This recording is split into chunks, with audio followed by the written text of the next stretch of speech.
Hi everyone, it's Dr. LeBlanc with Unit 6C, Regulation of Eukaryotic Gene Expression, Methylation, Insulators, and Imprinting. Our learning goals are to understand the epigenetic basis for imprinting, to understand how methylation patterns of DNA are inherited during DNA replication, to understand the roles of insulators in blocking the effects of nearby DNA elements, to understand the role that imprinting plays in the deletion mutations of chromosome 15 that result in Prader-Willi and Angelman syndrome. What is imprinting? Imprinting is the putting on of a pattern of DNA methylation during the process of either spermatogenesis or oogenesis. Different genes are implanted, are epigenetically silenced in eggs and in sperm by different patterns of methylation. Okay? The same genetic locus can be epigenetically silenced on the chromosome from dad, but be active in the chromosome from mom. What's important to remember in imprinting is that the sequence of nucleotides is identical on both chromosomes. We are not talking about a genetic mutation that changes nucleotide sequence or deletes nucleotides. The difference is in the methylation pattern that is imposed on the DNA. So in a zygote, then, you will have 2 copies of each chromosome with the same nucleotide sequence, but with different imprinting patterns or different methylation epigenetic patterns. De novo methylation is a very infrequent and highly regulated event. Adding methyl groups to CpG islands usually occurs only during the process of oogenesis and spermatogenesis, when primordial germ cells are first formed in the developing organism. All of the methylation pattern that was passed on from parents is wiped clean. This is only in the germ cells now, only in the cells that are going to become eggs and sperm. All the rest of the cells in the body retain the methylation pattern. During that process of oogenesis and spermatogenesis, new patterns of methylation are put on, and they are different in sperm and eggs.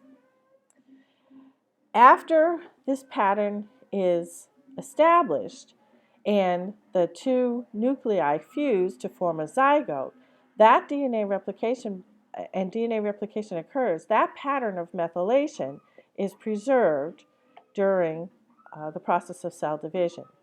Hemimethylated DNA becomes fully methylated by a methylation maintenance program in the cell. Okay, what are insulators? Insulators are a segment of DNA to which protein binds. Insulators protect regions of DNA from neighboring other regions of DNA. Okay?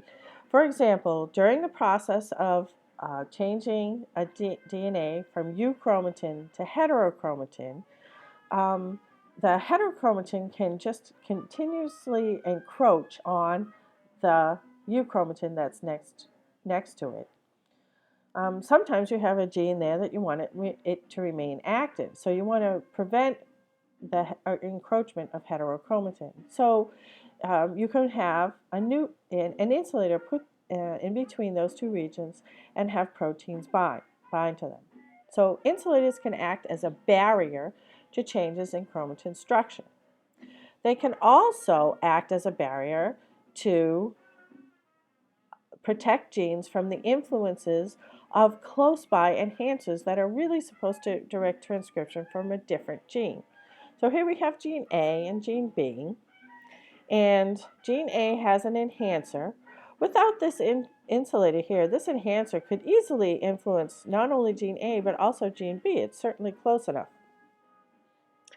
But the presence of the insulator with the protein bound protects gene B from influences of this enhancer. Let's look at a region of chromosome 15 that is imprinted during spermatogenesis and oogenesis. When you have insulators and heritable methylation patterns, you can have this process called imprinting. Here's a region of the chromosome 15 in the imprinted region. It has a gene for insulin-like growth factor 2 right here. Okay. In front of this gene are enhancers that will direct transcription from this gene.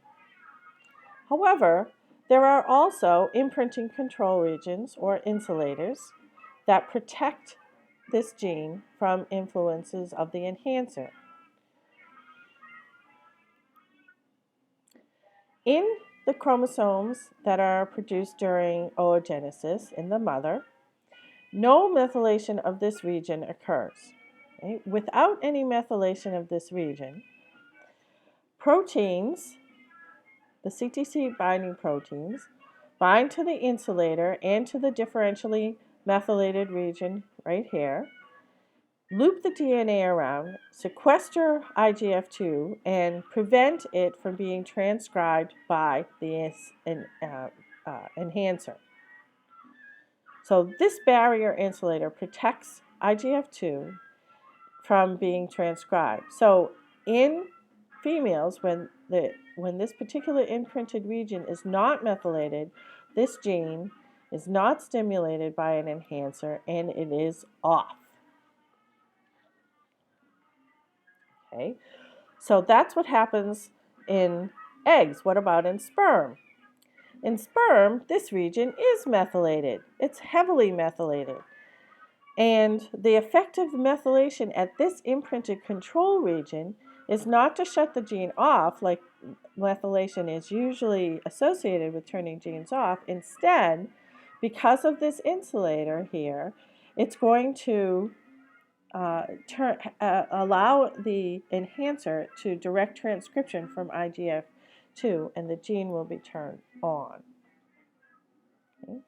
The methylation does prevent binding, but in this case, it's of proteins to the insulator. If you prevent binding of proteins to the insulator, the enhancer proteins, the proteins binding to the enhancer, will then turn this gene off. RNA polymerase will be able to transcribe it, and you'll have transcription of IGF-2 from this region of the chromosome. So in a zygote, where you have a copy of this chromosome 15 from mom and a copy of chromosome 15 from dad, the mom copy will have its gene off and the dad copy will have its gene on. And that means that you will have the right amount of insulin-like growth factor produced in your cells. Okay, so because of this difference in expression of IGF-2, when you delete this region, you can end up with two different syndromes depending upon which chromosome carries the deletion, which one that you inherited from mom or the chromosome that you inherited from dad. So Prader-Willi syndrome is associated with behaviors such as overeating and some cognitive deficits and motor problems, as well as Angelman syndrome, also some cognitive deficits, but it's associated with hyperactivity and a tendency to be thin. So if this region of chromosome 15 is deleted in the copy of the chromosome 15 that you got from mom, you will have Prader-Willi syndrome. And if this region of chromosome 15 is deleted in the copy of chromosome 15 that you got from dad, then you will have Angelman syndrome. So Prader-Willi syndrome results in a deletion of the imprinted region from the maternal copies of chromosome 15, and Angelman syndrome results in a deletion of the imprinted region from the paternal copy of chromosome 15.